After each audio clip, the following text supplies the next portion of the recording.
Hola, soy Abigail Clasen y estoy aquí cerca de Cuauhtémoc, Chihuahua, con la doctora Patricia Islas Salinas, y vamos a tener una conversación sobre sus investigaciones con la comunidad menonita. Bienvenidos. Gracias. Pues para empezar, preséntate brevemente. Bueno, mi nombre es Patricia Islas Salinas. Mi grado de estudios es doctorado. Soy doctora en educación por la Universidad Autónoma de Chihuahua. Tengo estudios de maestría en educación, campo práctica docente por la Universidad Pedagógica Nacional. Y soy QVP, químico bacteriólogo parasitólogo por la UACH también. Y decirnos un poco sobre tu historial familiar y profesional y tu conexión a los campos menonitas de Chihuahua. Bueno, yo nací aquí en Cuauhtémoc.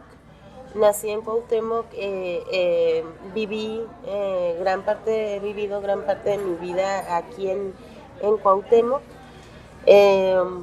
Tengo 5 hermanos, soy la cuarta hija de 5. Mis padres no viven. Estoy casada, tengo 3 hijos, 2 hijos y una hija. Mi esposo es dentista, tiene su consultorio aquí en Cuauhtémoc. Hemos vivido toda nuestra vida de casados aquí en Cuauhtémoc, y aquí es donde me he desarrollado profesionalmente hablando. Tengo aproximadamente 20 años, 20 y tantos años como docente. He dado clases en todos los niveles, nivel secundaria, preparatoria y a nivel universitario. He estado en el Instituto Tecnológico de Ciudad Cuauhtémoc dando clases y en algunas universidades de nivel privado. Y en la actualidad trabajo en la Universidad Autónoma de Ciudad Juárez, División Cuauhtémoc. Desde hace 7 años estoy colaborando como profesora investigadora de tiempo completo en la licenciatura en educación. ¿Por cuánto tiempo has trabajado con la comunidad menonita? Bueno, tengo aproximadamente 8 años trabajando ya directamente con la comunidad menonita, aunque bueno, desde mi niñez he tenido contacto con menonitas, puesto que soy de Cuauhtémoc. Cuando yo era niña era común que mis abuelos vinieran a visitar los campos menonitas, porque pues mucha gente de Cuauhtémoc venía a comprar crema, queso, huevo, todos los productos que los menonitas se distinguen por vender. Y entonces mi contacto con menonitas pues es desde niña. Yo me acuerdo que yo llegaba con mis abuelos a visitar las casas donde vendían, sí. Y pues yo jugaba con las niñas menonitas que andaban por ahí, corríamos, y a pesar de que no nos entendíamos con el idioma, pues como niños jugábamos. Entonces he tenido contacto con menonitas desde toda mi vida. Sí. Ya a un nivel de un interés de investigación, surgió a partir de mi integración a la Universidad Autónoma de Ciudad Juárez en la cuestión de salud. Y cuando inicié mi doctorado en educación, uno de mis intereses fue precisamente conocer sobre el sistema educativo de los menonitas, porque a pesar de vivir aquí, mucha gente no conocemos pues a los menonitas, los vemos y hemos tenido contacto, pero no es lo mismo. Sí. Entonces ya con un interés profesional fue que me acerqué, y como mi perfil profesional tiene pues que ver con salud también, empecé a dar clases en la universidad en la licenciatura en enfermería, y ahí me di cuenta de las grandes deficiencias que existen en la comunicación entre usuarias menonitas y los servidores de salud. Sí. A través de mis estudiantes de enfermería me di cuenta de que las personas, tanto los servidores de salud como los usuarios menonitas, es muy complicado para ellos ir a un doctor y que el doctor no hable el mismo idioma. Sí. Y entonces a partir de ese punto fue mi interés de conocer pues esas relaciones entre usuarios y servidores de salud, y luego conocer si realmente había educación para la salud en el sistema educativo menonita. Y en eso me enfoqué para hacer la investigación de mi doctorado.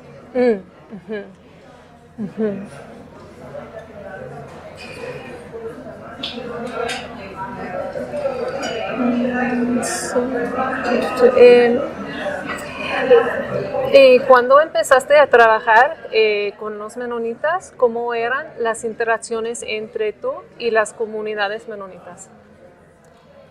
Bueno, trabajar con la comunidad menonita no es fácil, sí.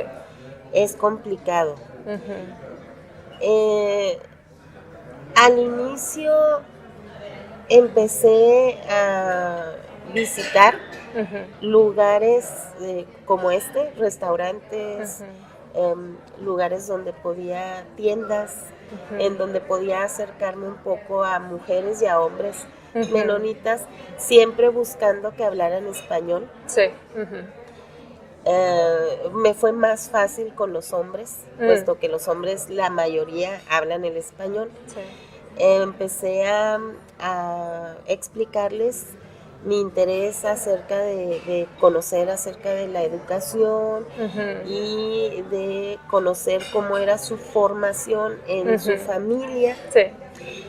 Tuve algunos acercamientos y algunas entrevistas con dueños de restaurantes o con personas que ya conocía de antes, conocidos de mi mamá, conocidos de mis hermanos.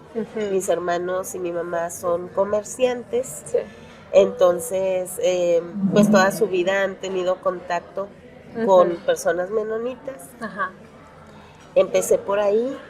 Posteriormente empecé a visitar lugares en donde podía encontrar mujeres que podían pues hablar conmigo. Sí. Fue complicado, fue muy lento. Fui haciéndome de la confianza de las personas, sí. explicándoles que la intención era puramente científica y que sus datos iban a estar resguardados. Sí. Que yo iba a transcribir las entrevistas y se las iba a entregar para que ellas pudieran leerlas y saber de qué iba a hablar yo, y que algo que no les gustara pues yo inmediatamente lo quitaría. Sí. Fueron muchas horas de cafetería, sí. de visita, de tocar puertas, y si no era pues volver. Y poco a poco he ido adentrándome a la comunidad, he ido conociendo personas muy valiosas. Sí. He ido haciendo relaciones que son muy agradables, porque a pesar de que ya no los vea tan seguido, cuando los veo da gusto verlos. Y así poco a poco, como una bola de nieve, fue en la técnica de la bola de nieve en investigación, en donde tú conoces una persona y luego esa persona te dice, mira, pues yo conozco a ella, a lo mejor ella, y así fui de un lugar a otro, durante 3 o 4 años prácticamente vivía en esta área. No me quedaba a dormir con nadie, no hice una etnografía de quedarte ahí a dormir, pero pues como tenía la facilidad de que estoy muy cerca, pues era todo el día estar aquí y estar allá, y venir con una persona y con otra, y fue así como me fui adentrando en la comunidad.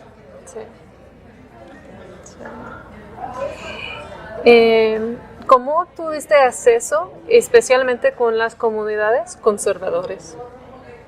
Igual, a través de esa técnica de la bola de nieve. en donde yo llegué a tener confianza con mujeres que hablaban español. Sí. Y que posteriormente les solicitaba yo si podían contactarme con alguien más y apoyarme con ser intérpretes. Sí. Ajá. Y así fui adentrándome. Hay personas que son clave en la comunidad a las cuales me acerqué, sí. como por decirte la persona Abraham Peters, Ajá, que sí. Es como el guía de turistas menonita. Entonces fui acercándome a él y a ciertas personas que me decían, sí. personas del museo, sí. Con las cuales poco a poco fui conociendo más personas que pudieran llevarme hacia lo tradicional. Sí. Sí.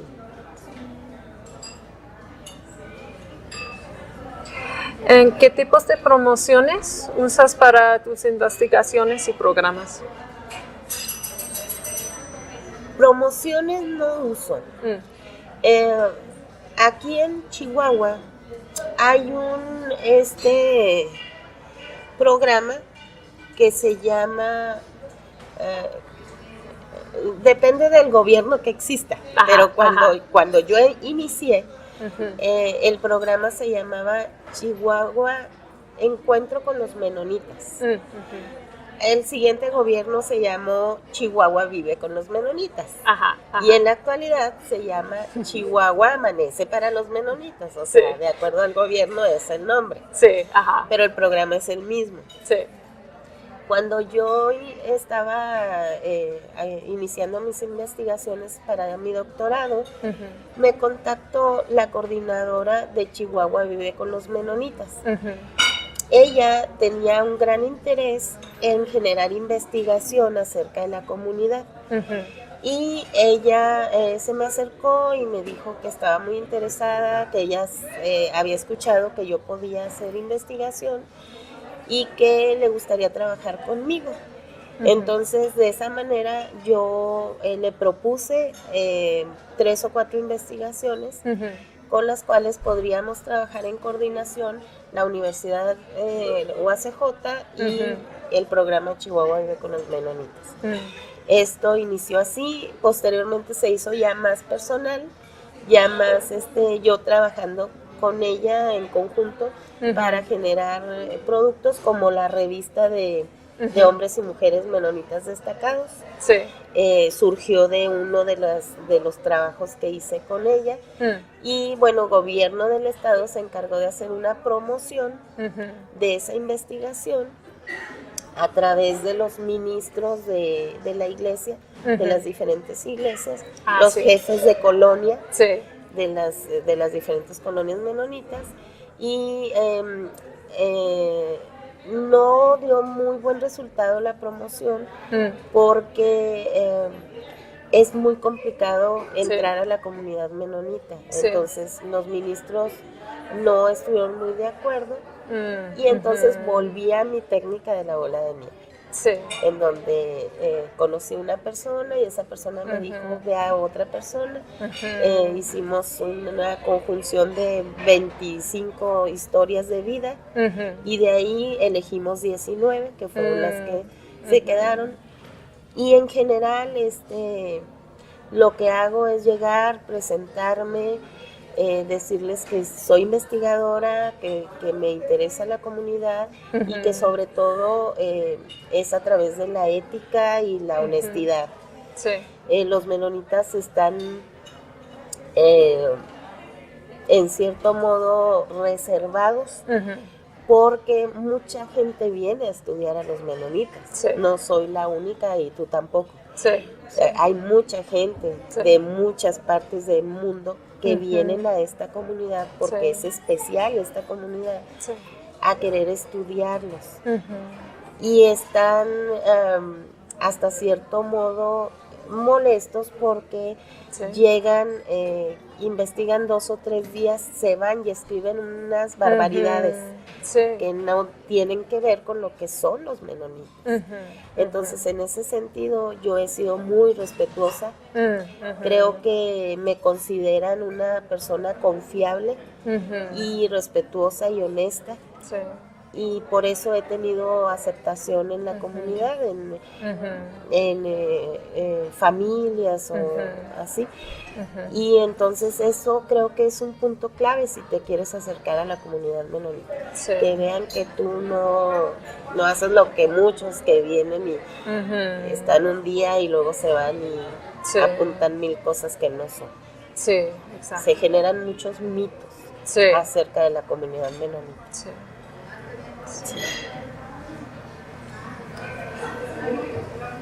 Muchas de tus investigaciones son del tema de la salud de la mujer. Para ti, ¿cuáles son los temas de salud más importantes para mujeres menonitas? Bueno, uno de los temas más importantes es el embarazo y el parto. Sí. La comunidad menonita en general, el grupo de las mujeres, es uno de los grupos más vulnerables, sobre todo cuando son mujeres tradicionales, aun cuando las liberales ya hablan español y ya van a hospitales privados y todo eso, de cualquier manera son vulnerables. Pero las mujeres tradicionales son muy vulnerables porque no tienen manera de ir a un doctor, hablar sobre temas de reproducción o de enfermedades de tipo sexual, todo lo que representa reproducción y enfermedades de tipo sexual son temas en donde las mujeres son muy vulnerables. Sí. ¿Por qué? Porque la mayoría de las mujeres tradicionales no hablan español. Acostumbran a acudir al doctor con un intérprete que puede ser su esposo, su hermano, su papá, un hombre, siempre un hombre. Sí. Como estos temas son temas delicados de tratar en la familia y en la comunidad, es muy complicado para una mujer decirle sus síntomas a un doctor que no le entiende por su idioma. Entonces ella tiene que usar a la persona que está a su lado, que es su esposo, que no comulga con la idea de decirle al doctor lo que le pasa a su esposa. Entonces esa información no llega al doctor como debe de ser. ¿Por qué? Porque la mujer puede decir que le duele cierta parte, pero el hombre no lo va a traducir así, puesto que no le gusta, porque es un tema tabú. Entonces la información llega muy cortada al doctor y el doctor no puede ayudar como debería a la mujer. Lo mismo pasa cuando van a tener a sus bebés. Es lo mismo, o sea, llegan y se sienten terrible. Imagínate si cuando tú hablas el mismo idioma y llegas a un hospital, llegas con miedo, llegas con vergüenza, con dudas, y te resulta difícil. Imagínate más aún cuando llegas y nadie habla el idioma que tú hablas y tú no hablas el idioma que hablan la mayoría. Entonces, esas partes de la salud de la mujer son las que me parece a mí, esos aspectos son los más difíciles de tratar y los más complicados para ellas mismas. Incluso sus tradiciones, sus costumbres. Muchas veces los servidores de salud, como las enfermeras, no conocen estas tradiciones y estas costumbres.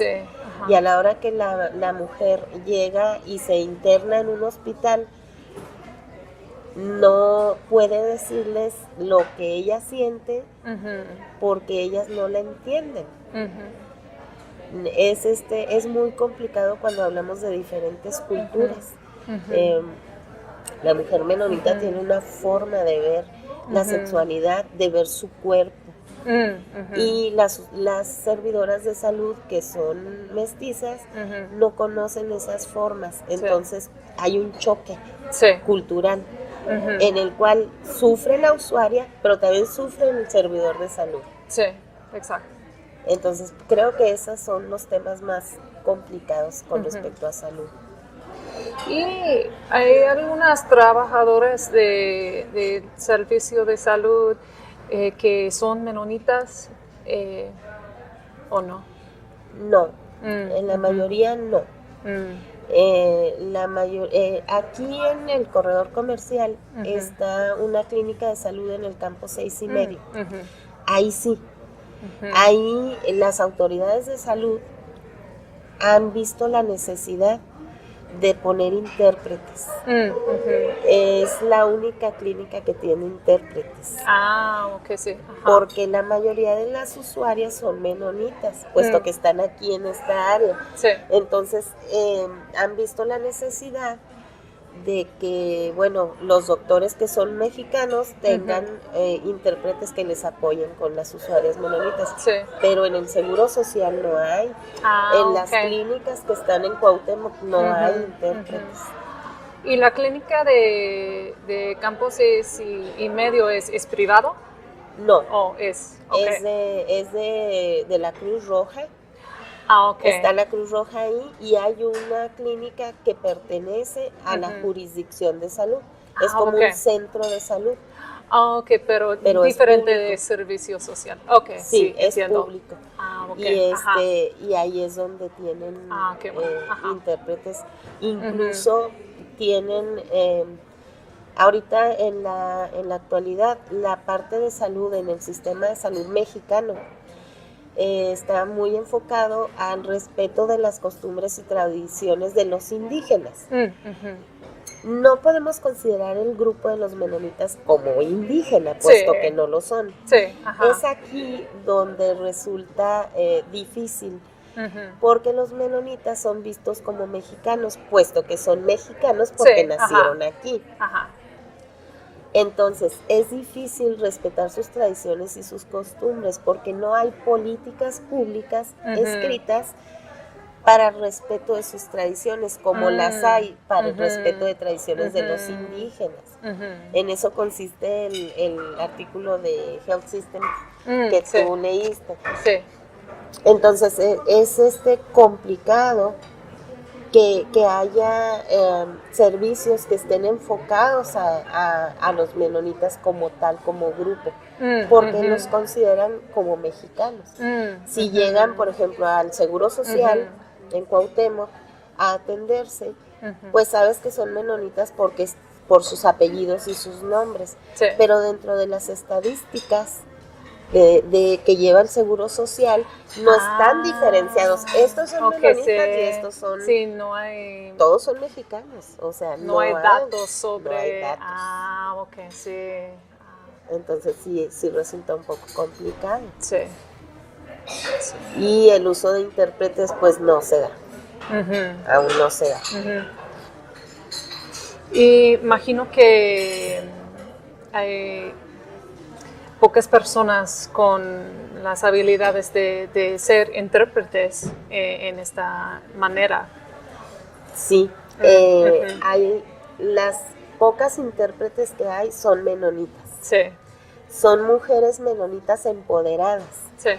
Que por alguna razón, porque en su familia se dio, que ellas aprendieran español desde chicas, han tenido un poco más de estudio que la mayoría de las mujeres.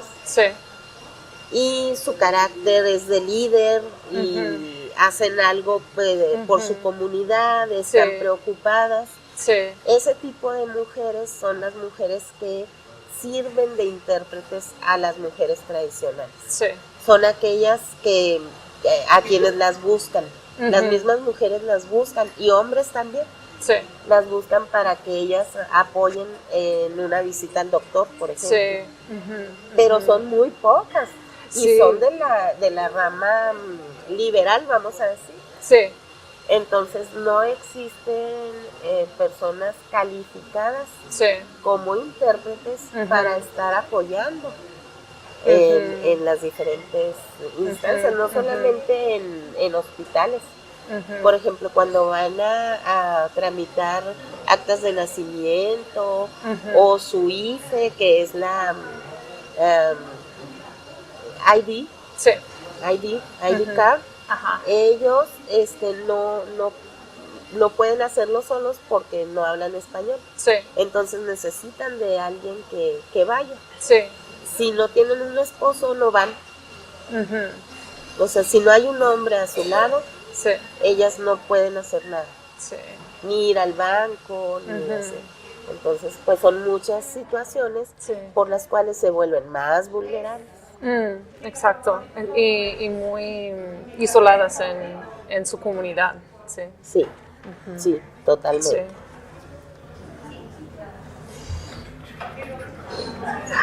Hay temas de la salud de la mujer que son controversiales en la comunidad menonita, como anticonceptivos, violencia familiar y abuso de sustancias.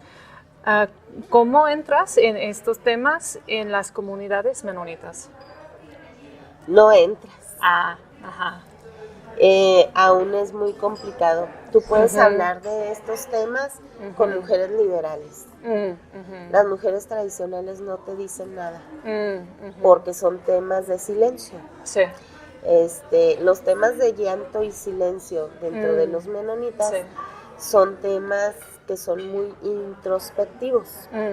Son para ti o se tratan tal vez con tu pareja, pero son temas que no se hablan, ¿sí? Que se resisten solamente. Sí.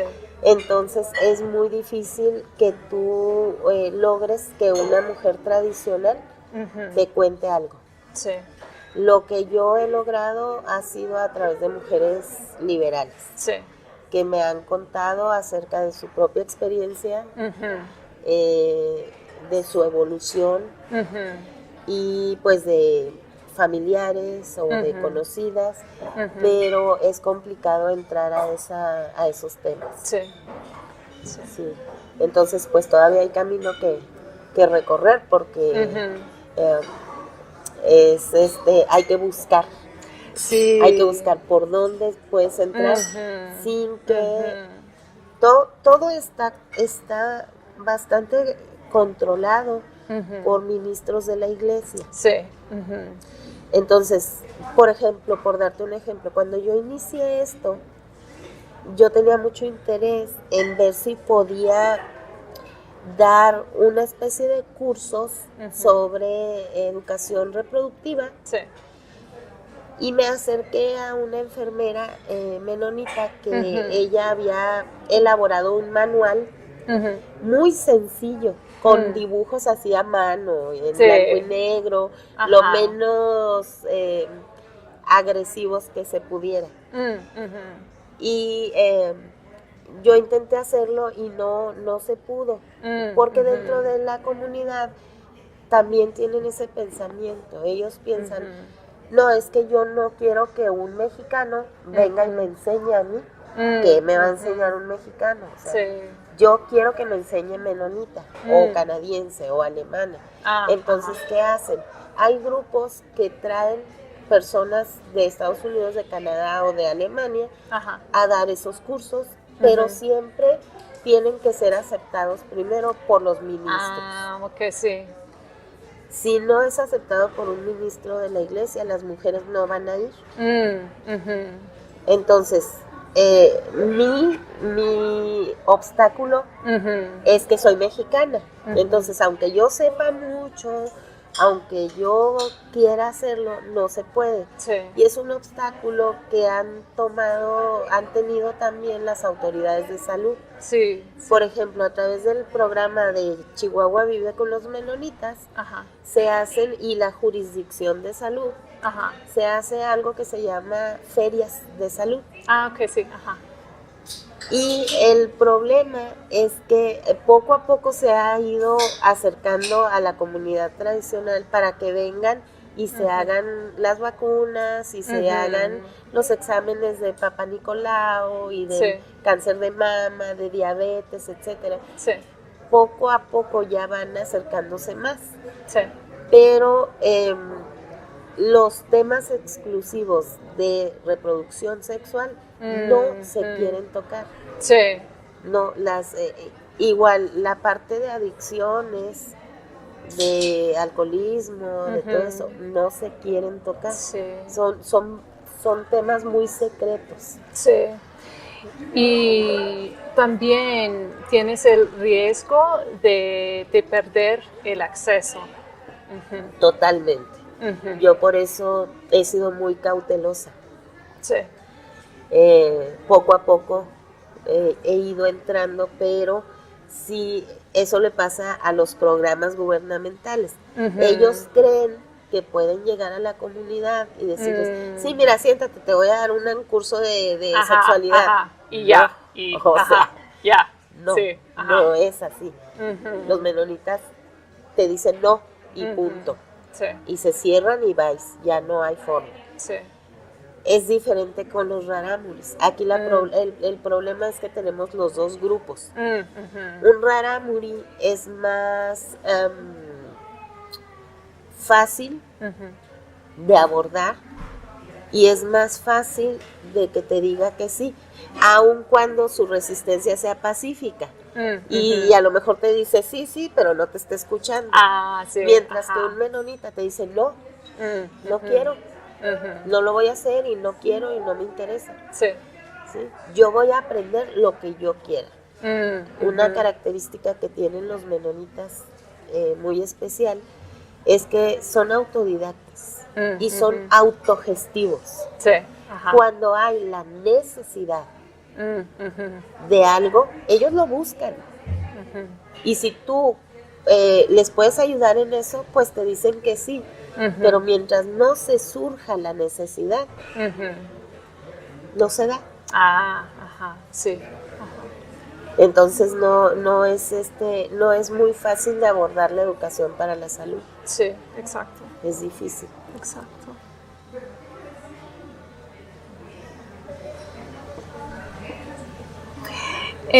Colaboraste en la producción de una revista que enfocó en innovadores de la comunidad menonita. Dinos un poco sobre el proceso de crear esta revista y las reacciones del público. Bueno, como te comenté antes, fue a través del programa Chihuahua Vive con los Menonitas. La coordinadora del programa me pidió apoyarla porque estaba muy interesada en hacer investigación. En ese momento yo estaba pensando en una investigación de historias de vida.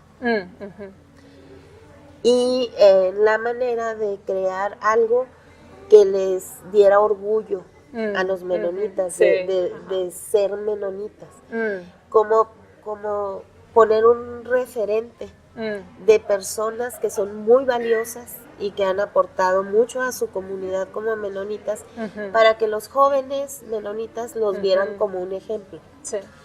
El problema con la comunidad menonita es que no hay cosas escritas acerca de él. Entonces, uno de mis argumentos para acercarme a las personas fue que era dejar algo escrito para el después, para que sus nietos, sus bisnietos pudieran en algún momento tener la revista en las manos y sentirse orgullosos de lo que sus abuelos o sus bisabuelos hicieron. Entonces, en ese sentido, buscamos crear categorías. Y pensamos en innovadores, tecnológicos, porque hay muchos. Pensamos en arte, en deporte, porque el deporte en las últimas décadas ha tenido mucha evolución entre los menonitas. Antes no, pero en las últimas décadas sí. El béisbol, el voleibol, el básquetbol, y encontramos personas interesadas en equitación. Entonces hicimos varias categorías: educación y salud y arte. Y Y en base a esas categorías se diseñó un póster en donde era como una convocatoria. Ah, sí, ajá. Y la tradujeron al alemán a través del programa de Chihuahua Vive con los Menonitas. Y se hicieron los pósters y entonces la encargada del programa se dio a la tarea de buscar a cada uno de los ministros y los jefes de colonia y entregarles pósters y decirles, mire, aquí tenemos pósters, háganos el favor, péguenlos en todas partes de la comunidad para que la gente que lo lea, si tiene una persona que para ellos es muy valiosa y ha hecho cosas por su comunidad, pues lo inscriba. Pero no se dio. No pasó. Sí. O sea, no se pusieron los pósters, no los causó jefes impacto. No quieren hacer. Ok, sí. Y la razón que ellos daban era que la Biblia dice que tu mano izquierda no sepa lo que hace tu mano derecha, algo así.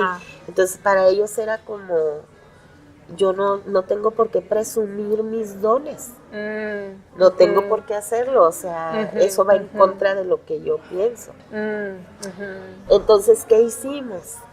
Nos fuimos a buscar a personas que les interesara, pero que fueran de la rama liberal. Solamente encontramos una niña que viene ahí en la revista que se llama Elisa, que es pintora. Ella es de la rama tradicional, pero habíamos tenido contacto con ella porque aquí en Cuauhtémoc cada año se hace un festival que se llama Festival de las Tres Culturas. Sí, Y en uno de esos festivales ella hizo una exposición de sus pinturas. Sí, Entonces, en base a eso, pues estuvimos buscando y nos fuimos igual con la bola de nieve. Sí. O sea, a ver, prospectos. ¿Tú a quién conoces? Pues a este y a este y a este. Y en base a eso, pues ya nos acercamos, les explicamos en qué consistía el proyecto y de que iba a ser un precedente para que se quedara algo escrito. Y en base a eso iniciamos la investigación y quedó muy bien hecha, quedó muy bonita y las historias de vida son muy inspiradoras. Por eso le pusimos Hombres y Mujeres Menonitas Destacados, Caminos Inspiradores, porque son, y las edades de los participantes pues fueron desde los 70 años o 70 y tantos, hasta una jovencita de 14 años que es campeona de equitación. Pero sí, la mayoría son de la rama liberal. Que ya ven diferente la perspectiva. Ya no es es que es un pecado que yo presuma mis dones, sino que lo ven por el lado familiar y cómo van a quedar para después. Y así fue el proyecto de esa revista, que fue de edición especial.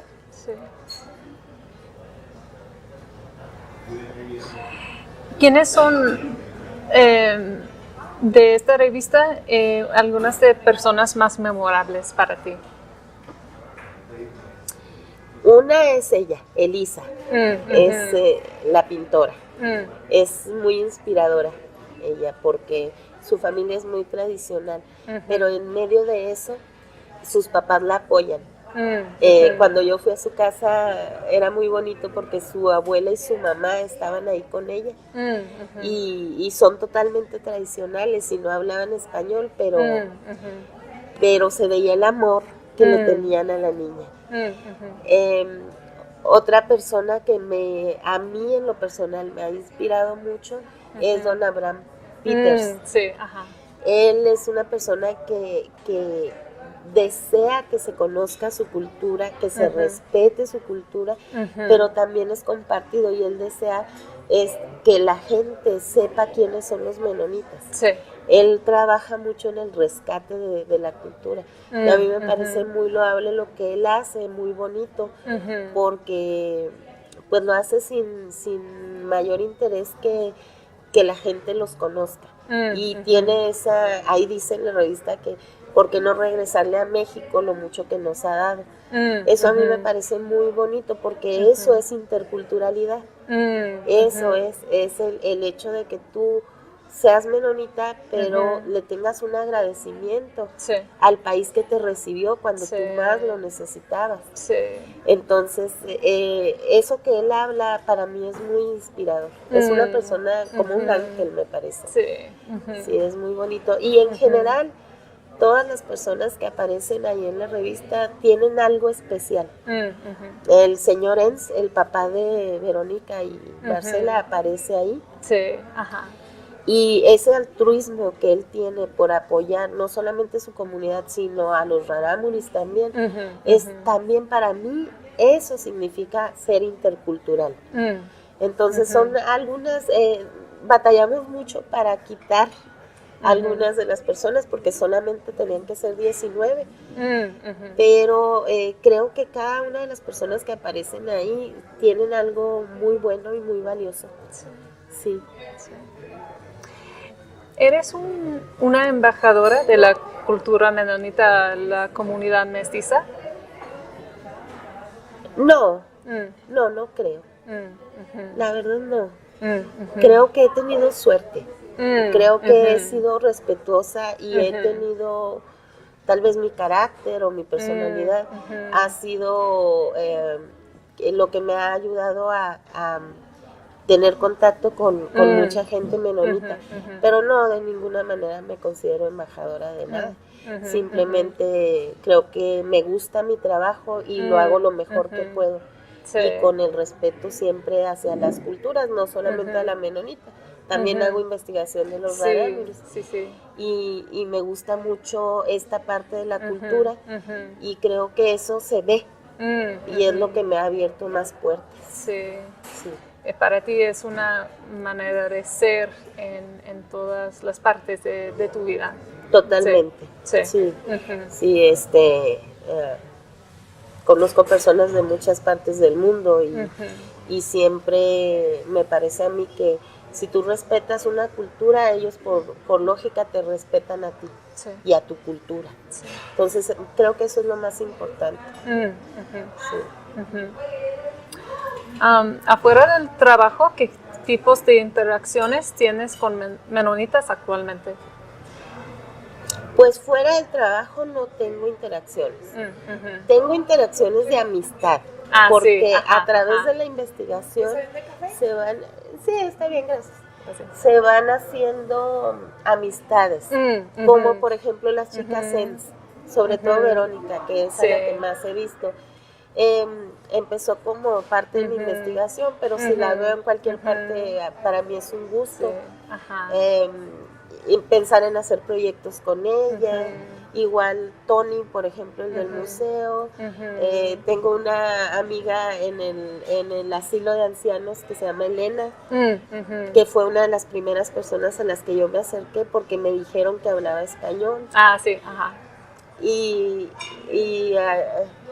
Willy, que es el gerente de aquí, o sea, vas haciendo, si no amistades en las que te ves así como que, como con tus amigos normales, ¿no? Que haces fiesta o haces grupo o vas de viaje.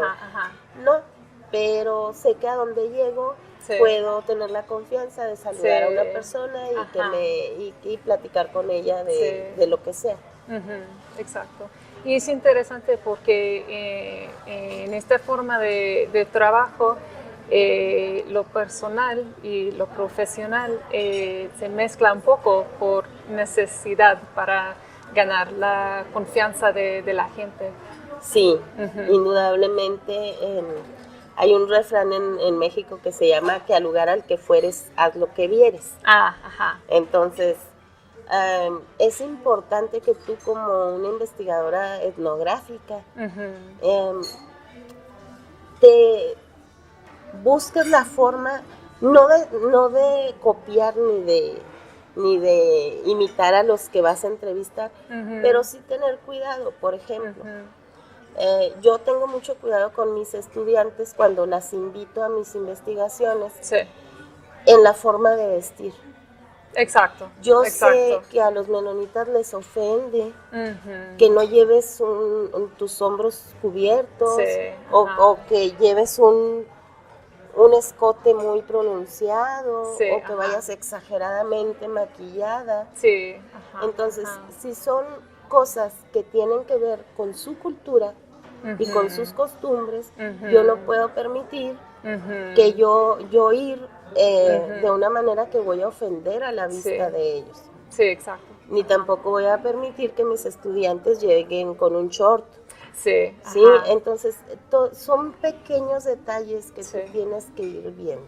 Sí, exacto. Yo creo que en la investigación etnográfica es muy común caer en el error Sí, de mostrarte tal y como eres, y no porque seas una mala persona o no, sino que tienes que adherirte a lo que tú estás viendo que son. Y el enfoque es de ellos y es para minimizar, ¿cómo se dice? El efecto que tienes en la situación. Exacto. Una imagen dice más que 1000 palabras, dice el dicho. Si tú llegas a querer hacer una entrevista de una manera muy chocante, las puertas se te van a cerrar. Sí. Es indudable que se te van a cerrar. Sí. También aprendí mucho a que los menonitas tienen muchos espacios de silencio. Sí. Ajá.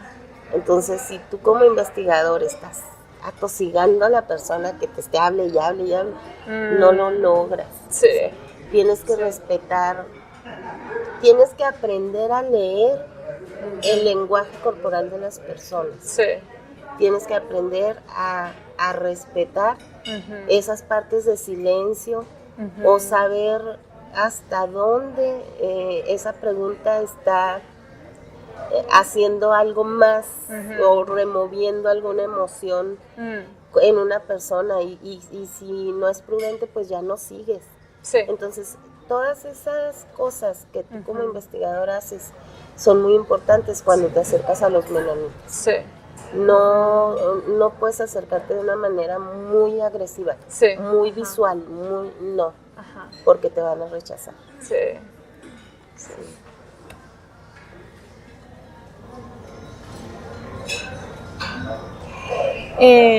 ¿Has vivido en este área, en Cuauhtémoc, por toda la vida? ¿Eran diferentes las interacciones entre los mestizos y menonitas en el pasado en contra de las del día de hoy? Sí, eran muy diferentes. Sí, antes cuando yo era niña o hace años, veíamos a los menonitas como extraños. Era como en aquel entonces no existía esto del corredor comercial. Los menonitas era común verlos en Cuauhtémoc, en el centro, haciendo compras, yendo al banco, en sus buggies. Sí, ajá. Y llamaban mucho la atención. Era una relación así como de extraños. En la actualidad ha evolucionado todo. En aquel entonces eran muy pocos los menonitas liberales. Muy pocos. Sí. Incluso eran personas, familias que llegaron después de los que llegaron en 1922. Sí. Más o menos en el 24 y 26 llegaron otras familias que venían directo de Rusia. Ok, sí, ajá. Que no fueron aceptados aquí en esta comunidad. Ajá. Entonces ellos tuvieron que quedarse en Cuauhtémoc. Entonces hicieron su vida en Cuauhtémoc y empezó a haber esa interacción mestizo y menonita. Y más integración con ellos. Ajá. Ya después las relaciones comerciales se fueron dando más.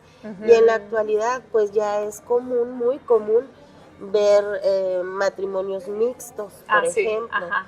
Ahora, antes, hace, no sé, 20 años era imposible, indecible, o sea, era hacer que te excomulgaran de la comunidad si Sí. tú te fijabas en un Sí. mestizo. Sí. Ahora no, ahora incluso hay iglesias Ujú. que son de comunidades de matrimonios mixtos. Sí. Y entonces ya se ve más esa interculturalidad. Sí. Ya vemos con más naturalidad a los menonitas, Sí. aun cuando hay mucha gente todavía que no Ujú. conoce a los menonitas, o Sí. sea, los conoce de imagen, Ah, pero sí, no ajá. sabe quiénes son, cómo son, cuáles son Ujú. sus costumbres, por qué son así. Sí. Pero en la actualidad sí hay mucha interacción Sí. ya con ellos. Sí. El nombre de este proyecto es Rebeldes, Exiliados y Mediadores. ¿Cuál de esas palabras usarás para describir tus interacciones transculturales? Rebeldes, Exiliados. exiliados y mediadores. Ajá. O nunca de esas palabras. Una palabra diferente quizás.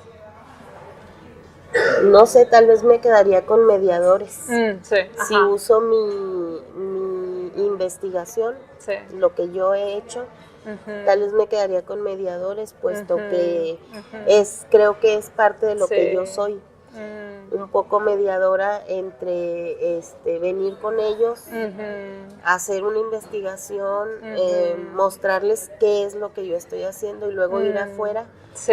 ir a otros países, ir a otras partes de mi mismo país y Sí. llevar lo que yo estoy investigando. Sí, ajá. Me parece que eso sería un poco de mediar Sí. entre Sí. una cultura y otra. Ujú.